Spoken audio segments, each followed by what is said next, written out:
Assalamu alaikum wa rahmatullah wa barakatuh. Ahlan wa sahlan wa marhaba. Soyez les bienvenus. Qu'Allah accepte l'ensemble de vos jeûnes et l'ensemble de vos actions de ce mois de Ramadan. Et qu'Allah nous accorde à vous et à moi et à l'ensemble des musulmans l'ensemble des bienfaits de ce mois béni. Inch'Allah, je vais poursuivre avec vous cette merveilleuse série en compagnie du messager d'Allah sallallahu alayhi wa sallam.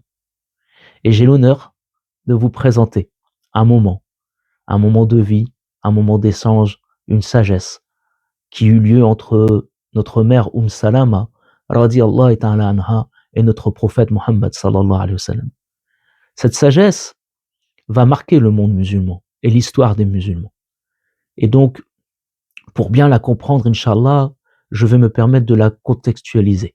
Nous sommes à la 6e année de l'Hégire, durant le mois de Zul Qaïda, qui précède Zul al-Hijja. Et le prophète sallallahu alayhi décide, en compagnie de 1500 sahaba radiyallahu ta'ala anhum, de partir à Mecca afin d'y accomplir une umrah. Ils sont revêtus de leur tenue d'ihram de sacralité et ils ont pris avec eux 70 chameaux pour le sacrifice. Ils s'arrêtent à 17 km de la Mecque à peu près, dans un endroit qui s'appelle Hudaybiya. Cependant, les Qurayshites, soucieux de les voir arriver à Mecca, vont à leur rencontre afin de les empêcher, et il naîtra de cette rencontre un pacte, qu'on appellera d'ailleurs le pacte d'Hudaybiya. Et notre propos ici n'est pas d'expliquer le pacte d'Hudaybiya. Notre propos, il est de vous donner un élément de la vie, un moment entre le prophète Mohammed sallallahu alayhi wa sallam et Salama radiyallahu ta'ala anha. Mais il est nécessaire de comprendre ce moment, ce pacte, pour, Inch'Allah, comprendre cette sagesse. Je ne vais pas ici expliquer l'ensemble des points, car ça prendrait trop de temps, et notre propos est essentiellement de faire un éclairage sur ce moment entre le prophète sallallahu alayhi wa sallam et son épouse Salama radiyallahu ta'ala anha. Ce pacte parut très injuste aux musulmans, car il les obligeait tout d'abord à retourner à Médine, sans effectuer quoi que ce soit à la Mecque, sans rentrer à la Mecque, sans faire la Umrah. Il faut savoir que parmi eux, il y a beaucoup de muhajiroun qui font partie des gens dont la Mecque est leur ville natale. Le deuxième point, parmi les points qui étaient, on va dire, qui pouvaient paraître injustes, il y a le fait que si un Mecquois se convertit et qu'il cherche refuge à Médine, alors le prophète sallallahu alayhi a l'obligation de remettre cette personne-là aux autorités mécoises et aux mouchriquines de la Mecque. Et on sait à l'époque quel traitement est réservé aux musulmans. Tandis que si un Médinois décidait de quitter, ou un Mécois décidait de quitter Médine pour retourner à Mecca et fuir ainsi les musulmans et le prophète sallallahu alayhi, alors les autorités de la Mecque n'avaient pas à le remettre au prophète sallallahu alayhi. Le prophète sallallahu alayhi accepta toutes les clauses. Et ce pacte a été conclu pour 10 années. Il comportait d'autres choses qui ne semblaient pas en faveur des musulmans, suscitant ainsi, chez de nombreux compagnons, un étonnement, une réaction d'incompréhension, notamment auprès de Sidna Omar radiyallahu ta'ala anhu. Aussi, lorsque les tractations furent terminées, le prophète sallallahu alayhi, serein, leur conseilla et leur ordonna d'immoler leur sacrifice et de se raser la tête. Le prophète sallallahu alayhi demanda aux sahaba, sans qu'ils effectuaient la umrah, d'immoler leurs bêtes et de raser leur tête, qui sont de façon symbolique une manière de leur dire que les choses sont acceptées par Allah de par leur niya. Mais à sa grande surprise, et pour la première fois, tous semblaient lui désobéir, et aucun n'exécuta son injonction, tant ils semblaient contrariés et troublés par les concessions qu'ils avaient faites au travers de ce pacte mécois. Confus, le prophète sallallahu alayhi retourna auprès de son épouse dans sa tente et retourna retrouver Salama. C'est ici qu'intervient notre noble mère Salama radiyallahu ta'ala anha. Salama était mécoise. Elle est la fille d'Abu Umayya, qui est un des hauts dignitaires de la Mecque avant la révélation. Elle épousera Abdullah ibn al-Assad, qui deviendra Abu Salama. Et ils eurent 4 enfants. Ils étaient un couple uni et amoureux.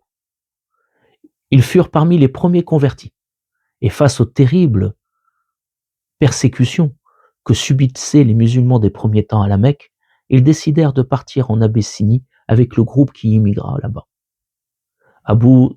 Il revint de là, fit l'hégire avec le prophète sallallahu alayhi. Et il faut savoir que Abu Salama radiyallahu ta'ala anhu a été rappelé à Allah suite à des blessures qu'il eut lors de la bataille de Uhud. Il faut savoir aussi qu'il fait partie des gens de Badr. Salama, suite au décès de son époux, radiyallahu ta'ala anhu, suite au départ de son époux, radiyallahu ta'ala anhu, épousa ensuite le prophète sallallahu alayhi. Épouse du prophète sallallahu alayhi, on considère Salama aurait transmis à peu près 300 ahadiths. Et elle est considérée par les savants musulmans comme une fuqaha, une légiste, que ce soit du temps du prophète sallallahu alayhi ou après son départ. Sallallahu alayhi wa sallam Muhammad. Donc, reprenons notre moment.